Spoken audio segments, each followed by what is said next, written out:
Hans Beckendorf stood at attention in front of the polished desk with its scattered papers, blotter, built-in inkwell, and assorted pens and pencils.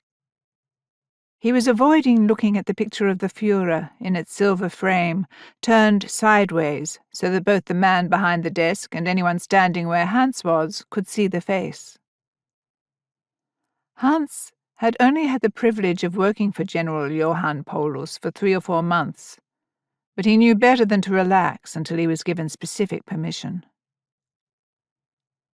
Paulus was a man in his mid-60s, although it was difficult to tell his age from his appearance. He was solid, muscular, and in spite of his thick body, he moved with ease. But there was nothing of ease in his manner today. He was stiff, formal, very correct. It was almost as though he was on his guard about something. Paulus held the high rank of general, yet there were whispers that he had been demoted in the past and had only recently been restored to this position. The demotion had happened toward the end of the Great War, as it was called. Something had occurred that was never referred to, and Hans had no desire to know more of it. Whatever his transgression had been, Johann Paulus was back in charge and leading a very important part of military intelligence. Hans was ambitious.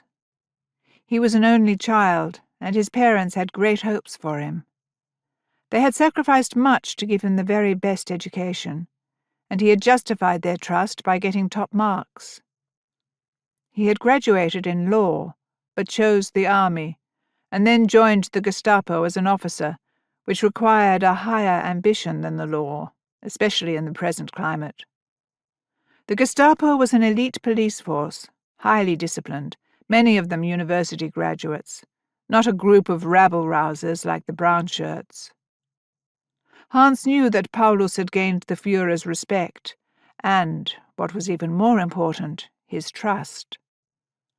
With this trust there was no end to the heights one might reach, the opportunities available.